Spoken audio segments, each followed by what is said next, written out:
السلام علیکم میرے پیارے پاکستانی بھائیوں، بہنوں، دوستوں، عزیزوں، رشتہ داروں، غیر رشتہ داروں، سب کو ڈاکٹر اختر کا سلام ہو۔ آج میں آپ کے سامنے میرا پاکستان نمبر 12 کے ساتھ حاضر خدمت ہوں۔ تو ہم ہمیشہ میرا پاکستان میں پاکستانی سیاست کے اوپر بات چیت کرتے ہیں، پاکستانی حالات کے اوپر بات چیت کرتے ہیں، کیونکہ اس وقت جو پاکستان کی کنڈیشن ہے یا اکنامک کنڈیشن بالخصوص وہ بڑی ویک ہے، اور IMF کے ساتھ ایک معاہدے کی تکمیل مزید وہ بھی ہو گئی ہے اسی ماہ کے اندر، اور 8 فروری کو ہمارے الیکشن اناؤنس ہو گئے ہیں۔ نواز شریف صاحب واپس تشریف لے آئے ہیں، جو ہمارے غالباً 3 دفعہ سابق وزیر اعظم رہ چکے ہیں۔ اس کے بعد آصف علی زرداری صاحب وہ بھی اپنے انٹرویوز وہ دے رہے ہیں۔ سیاست میں خاصی گہما گہمی وہ ہے، اور ہر بندہ اپنی دوڑ میں لگا ہوا ہے کہ کون جیتتا ہے، کون ہارتا ہے، کس کی بات کس کو کس حد تک سمجھ آتی ہے۔ ساتھ ساتھ سابق وزیر اعظم عمران خان صاحب کی سب جو اہلیہ ہیں، بشرا بی بی، ان کے جو سابق خاوند تھے خاور مانیکا صاحب، انہوں نے بھی ایک تہلکہ خیز انٹرویو وہ دیا ہے، جس سے بہت ساری چیزیں وہ شک و شبہات تھے وہ بھی دور ہو گئے ہیں، اور بہت سارے لوگوں کی اصلیت وہ بھی کھل کے سامنے آ گئی ہے۔ تو اس ٹاپک پہ ہم بات کریں گے۔ سب سے پہلے تو ہم یہ بات کرتے ہیں کہ خاور مانیکا صاحب یہ ہمارے عمران خان صاحب جو سابق وزیر اعظم ہیں اور آج کل اسیر ہیں، ان کی اہلیہ کے ساتھ انہوں نے نکاح کیا، اور پھر یہ افواہیں بھی تھیں کہ یہ نکاح عدت کے دوران ہوا ہے۔ کوئی بندہ اس بات کو ماننے کو تیار تھا، کوئی بندہ اس بات کو ماننے کو تیار نہیں تھا، لیکن خاور مانیکا صاحب نے یہ بات واضح کر دی ہے کہ 14 نومبر کو انہوں نے طلاق دی ہے اور 1 جنوری کو نکاح ہو رہا ہے۔ تو یہ مدت بڑا کلیئر کٹ بتاتی ہے کہ نکاح وہ دوران عدت ہو گیا ہے۔ تو یہ ایک بہت اسلامک پوائنٹ آف ویو سے غلط سٹیپ بشرا بی بی نے بھی لیا اور عمران خان صاحب نے بھی لیا۔ اور عمران خان صاحب کو اس وقت یہ سوچنا چاہیے تھا کہ کوئی عام آدمی وہ نہیں ہے، وہ ایک ملک کے وزیر اعظم بننے جا رہے ہیں، اور پھر اس طرح کا سٹیپ لینا جو غیر اسلامی ہو، اور اسلامی مملکت کے آپ سربراہ بننے جا رہے ہیں، تو یہ انہوں نے بہت بڑی غلطی کی ہے، دانستہ کی ہے، غیر دانستہ کی ہے، یہ بہت بڑی غلطی ہے۔ یہ ایک متزلزل شخصیت یا غیر معقول شخصیت ہونے کی یہ بات وہ دلالت کرتی ہے۔ پھر خاور مانیکا صاحب نے بڑا واضح طور پہ کہا ہے کہ جی عمران خان صاحب نے ہمارا گھر اجاڑ دیا ہے، ہستہ بستہ گھر اجاڑ دیا ہے، اور وہ بتا رہے تھے کہ جی ان کا ہمارے گھر میں آنا جانا تھا، اور میری والدہ محترمہ نے کہا کہ عمران اچھا آدمی نہیں ہے، تو اس کا گھر میں آنا جانا بند کریں۔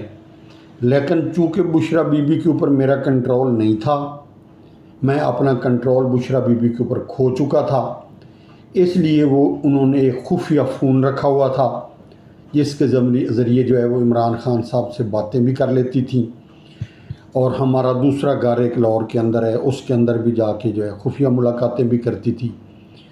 تو یہ بی بی بھی ایج کے جس حصے میں ہیں، یہ اس طرح کے کام ان کو بھی زیب نہیں دیتے، انہیں بھی نہیں کرنے چاہیے تھے۔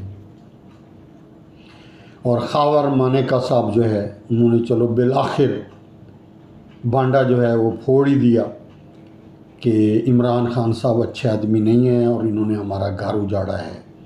یہ ویسے عام فہم آدمی بھی جو ہے نا، تھوڑی چھوٹی موٹی ذہنیت رکھنے والے کے بھی بات سمجھ میں آتی ہے کہ پہلے ریحام خان تھی، ایک وہ اس سے پہلے بی بی تھی، ایک انڈین سے بیٹی کی بات چل رہی تھی۔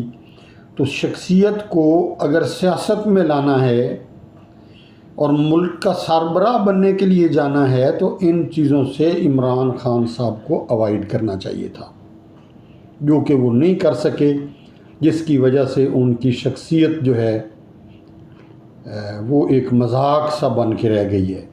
بے شک یہ ان کی پرسنل باتیں ہیں، لیکن بھائی یہ معاشرتی باتیں ہیں، ایک مسلم معاشرے میں ہونے والے یہ واقعات ہیں جو کہ ایک سیاسی آدمی کو زیب نہیں دیتے۔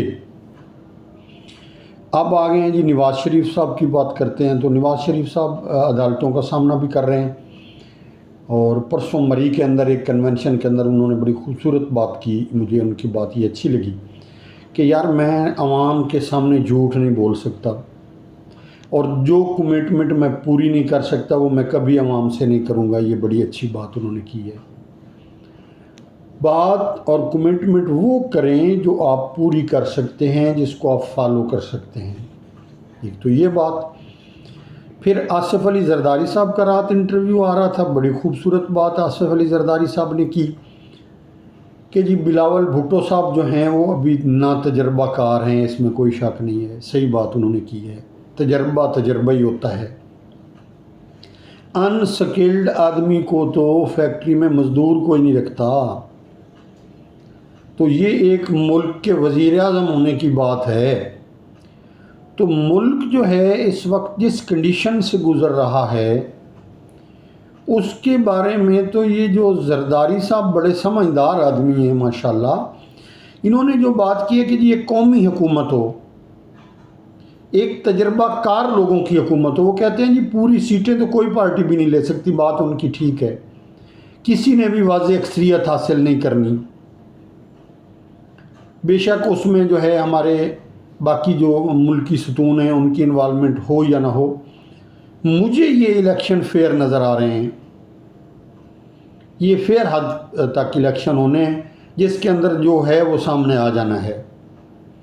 چونکہ جنرل آصف منیر صاحب جو ہیں وہ ہمارے ماشاءاللہ آرمی چیف ہیں اور میرٹ پہ آئے ہیں، اور الحمدللہ جتنے بھی وہ ڈیسیژنز لے رہے ہیں نا، بڑے اچھے ڈیسیژن لے رہے ہیں پاکستان کے لیے۔ تو ان کو بھی پتہ ہے کہ پاکستان کی اکانومی ڈوب رہی ہے، تو وہ کوئی غلط فیصلہ نہیں لیں گے، یہ یاد رکھیں بات۔ تو عدلیہ بھی ماشاءاللہ، عدلیہ میں بھی جو ہمارا بندہ ماشاءاللہ بیٹھا ہوا ہے فیض عیسیٰ صاحب، وہ بھی بڑے نیک اور اچھی تمنائیں رکھنے والے ہیں پاکستان کے لیے۔ تو تقریباً سارے ستون جو ہیں وہ مجھے ایک ہی پیج پہ نظر آ رہے ہیں۔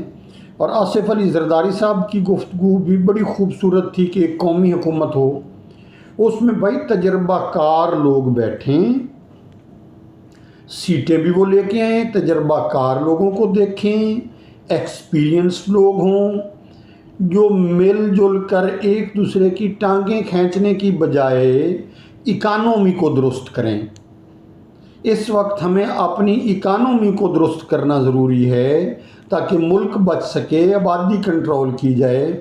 جو ہماری ایگریکلچر لینڈز کم پڑتی جا رہی ہیں اس میٹر کو دیکھا جائے، پانی کے مسائل ہیں، انرجی کے مسائل ہیں، اکنامکلی ملک کو سٹرانگ کیا جائے، ایکسپورٹ کو بڑھایا جائے، امپورٹ کو کم کیا جائے۔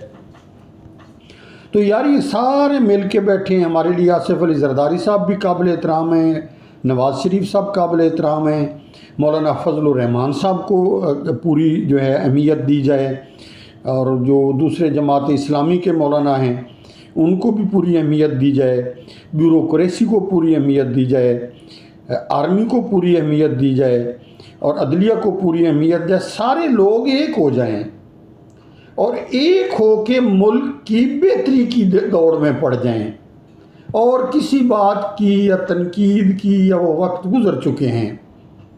اس طرح ہمیں نہیں جانا چاہیے۔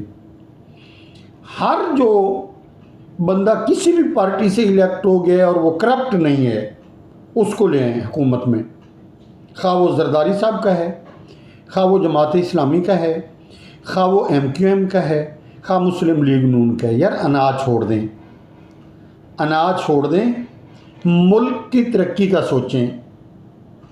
ملک ترقی کر جائے گا تو ہر کوئی آپ کی بات بھی مانے گا، آپ کو تسلیم بھی کرے گا۔ اس وقت ہم کشمیر کی بات کرتے ہیں، اس وقت ہم فلسطین کی بات کرتے ہیں، ہم صرف باتوں کی حد تک بات کر سکتے ہیں، ہمارے اپنے اندر جان نہیں ہے کہ ہم ان کی کھل کے مدد کر سکیں۔ سب سے پہلے چائنا کی طرح اپنے آپ کو اکنامک پاور بناؤ اللہ کے بندو، اور سارے یکجان ہو جاؤ۔ کوئی زرداری صاحب نہیں ہیں، وہ بھی ہمارے بھائی ہیں، نواز شریف ہمارے بھائی ہیں، شہباز شریف ہمارے بھائی ہیں، مولانا فضل الرحمان ہمارے بھائی ہیں، ایم کیو ایم والے ہمارے بھائی ہیں، پی ٹی آئی کے جو اچھے لوگ ہیں ان کو بھی شامل کرو، جو پی ٹی آئی کے ناٹ کرپٹ لوگ ہیں، جنہوں نے اپنے دور میں کرپشن نہیں کی، جس طرح سید فخر امام صاحب ہیں، جس طرح ڈاکٹر خاور علی شاہ صاحب ہیں۔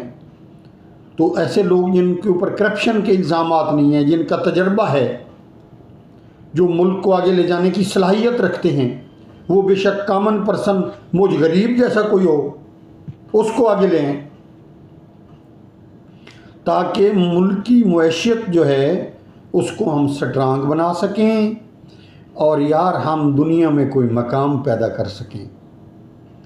میرا جو بیسک تعلق ہے وہ تحصیل کبیر والا ڈسٹرکٹ خانیوال سے ہے، اور میرا جو آبائی تعلق یعنی یہاں سے میرے دادا جی کا تعلق ہے وہ تحصیل شورکوٹ ڈسٹرکٹ جنگ سے ہے۔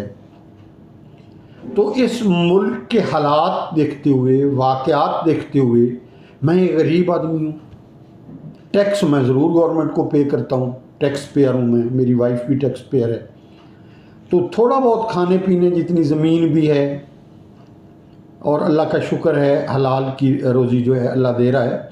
تو میں بھی اس الیکشن میں یہ سوچ رہا تھا کہ مجھے ایم این اے کی سیٹ پر کنٹیسٹ کرنا چاہیے، اور اگر میں لوگوں تک اپنی بات پہنچا سکتا ہوں، این 116 جنگ 3 سے میرا حلقہ بنتا ہے، تو میں ایک غریب آدمی ہو کے بھی صرف اس لیے سوچ رہا ہوں کہ یار ہو سکتا ہے کچھ میں ملک کے لیے پارٹیسپیٹ کر سکوں۔ میرا کوئی 28-30 سال کا ایکسپیرینس ہے انڈسٹری کا، اور بیسیکلی سائنٹسٹ ہوں، پڑھا لکھا آدمی ہوں میں، اور فارن ٹورز بھی کیے ہوئے ہیں الحمدللہ۔ سوجھ بوجھ ہے کہ ملک کو آگے کس طرح لے جانا ہے۔ بھائی ملک کو آگے لے جانے کا ایک ہی طریقہ ہے، کرپشن ختم کرنی ہے، انا ختم کرنی ہے۔ نواز شریف کو، آصف زرداری کو بھائی سمجھنا چاہیے، مولانا فضل الرحمان کو بھائی سمجھیں، ایم کیو ایم والوں کو بھائی سمجھیں، اور اگر میرٹ کو دیکھیں، اگر مریم نواز کسی سیٹ کی اہل نہیں ہے اور ادھر سے کوئی پیپلز پارٹی کا بندہ زیادہ تجربہ کا اور اہل ہے، اس کو سیٹ دیں اور اس کو کہیں کہ سیٹ پہ بیٹھیں اور کام کریں اور پاکستان کے لیے کام کریں۔ یہ بات ہے۔ اگر کوئی پی ٹی آئی کا بندہ قابل ہے اس کو لے آئیں، اگر وہ جیت گیا ہے اس کو بٹھائیں، پھر نواز شریف صاحب آپ کو لوگ اچھا بھی کہیں گے، آصف علی زرداری صاحب کو بھی کہیں گے، اور پوری ورلڈ کو سمجھ آ جائے گی کہ پاکستان ایک جمہوری ملک ہے، ان کو جمہوری لحاظ سے ملک چلانا آ گیا ہے، ملک چلانا آ گیا۔ انا چھوڑ دیں، انا چھوڑ دیں، یہ سیٹ تو اللہ کی دی ہوئی ہونی ہے۔ وزیر اعظم آپ رہے ہیں تو زیادہ جواب دہ ہیں، وزیر ہیں کم جواب دہ ہیں، منسٹر اس سے نیچے آ کے ایم این اے ہیں اس سے کم جواب دہ ہیں۔ تو سیٹ کی پرواہ نہ کریں، سیٹ حقدار بندے کو دیں اور قومی حکومت بنائیں، اور اگر وہ پیپلز پارٹی کا ہے، ایم کیو ایم کا ہے، جماعت اسلامی کا ہے، اور آپ اس کا کردار پاک صاف ہے، اس کا کریکٹر ٹھیک ہے، تو اس بندے کو پریفر کریں، اور میرے لیے بھی دعا کریں۔ میں بھی پر تول رہا ہوں این 116 جنگ 3 سے۔ میری خواہش ہے چونکہ اس حلقے میں ہم جٹ کوڈن ہیں، کوڈن برادری سے ہمارا تعلق ہے. ہم زیادہ امیر لوگ تو نہیں ہیں، لیکن N116 جنگ 3 کے اندر ہماری آبادی جو ہے وہ کم از کم ٹوٹل آبادی کا 3 حصہ ہے. اور پھر الحمدللہ چونکہ میرے دل میں کوئی بے ایمانی نہیں ہے. میرا ایک صرف فرسٹ کزن ہے جو میرے چچا کا بیٹا ہے، عمر حیات اس کا نام ہے. میں نے اس سے بھی مشورہ کرنا ہے. اور ایک میری پھوپھو سکی تھی، ان کا بیٹا ہے، اس کا نام گول شیر ہے، تو میں نے اس سے مشورہ کرنا ہے. میں نے لمبے چوڑے مشورے ہی کوئی نہیں کرنے، اللہ پہ چھوڑنا ہے. کیونکہ سیٹ دینے کا حق، سیٹ چھیننے کا حق صرف اللہ کے پاس ہے، صرف اس ذات کے پاس ہے. ہم مسلمان ہیں. اگر آپ کا ایمان مضبوط ہے، آپ کا ایمان قائم ہے، آپ اس ملک کے لیے کام کرنا چاہتے ہیں، تو اللہ تعالیٰ آپ کو کامیابی دے گا ہی دے گا. اور اگر آپ کے دل میں بے ایمانی ہے تو یہ بھائی دونوں سائڈوں پہ فرشتے بیٹھے لکھ کے ڈیلی پیغام لے جاتے ہیں اللہ تعالیٰ کے پاس. تو آپ لوگوں سے التجا ہے کہ آپ میرے لیے بھی دعا کریں. ممکن ہے کہ اس الیکشن میں میں سٹیپ لے جاؤں، لوں گا میں MNA کے لیے، کیونکہ ہمارے اس حلقے کے اندر ہماری برادری پورے حلقے کے اندر پھیلی ہوئی ہے. تو چلو ہمیں اور کوئی ووٹ یا کسی کو بات نہیں سمجھا سکیں گے، میں بھی ہماری فیملی ہماری بات سمجھ جائے. تو اس سے انشاءاللہ تعالیٰ اگر اللہ نے موقع دیا تو میں اپنا حلقہ ضرور مثالی بنا کے دکھاؤں گا کہ کوئی بھی پٹواری، کوئی بھی ضلع دار، تحصیلدار یا میرے حلقے کے اندر جو کرپشن ہوگی میں اس کی ذمہ داری قبول کروں گا اور اس کو روکوں گا اور روک کے دکھاؤں گا. اور اسی طرح اگر سارے لوگ جرأت کریں اور اپنے اپنے کانسٹیٹیوشن کے اندر جس میں اللہ نے ان کو کامیابی دینی ہے یا دے دی ہے یا دے دے گا، تو اس کے اندر جو ہے کرپشن کو روکیں، غلط بندے کو سپورٹ نہ کریں، ٹھیک بندے کو سپورٹ کریں. 2 گھر لڑ رہے ہیں تو ان کی صلح نہیں کروا سکتے تو لڑائیں نہیں ان کو، اور ان کو سیدھے راستے پہ لگائیں، کیونکہ آپ اس کانسٹیٹیوشن کے سربراہ ہیں. تو اللہ تبارک و تعالیٰ مددیں کرنے والا ہے اور اللہ تبارک و تعالیٰ مدد کرتا ہے. اسی کے ساتھ میں اجازت چاہوں گا. پاکستان پائندہ باد.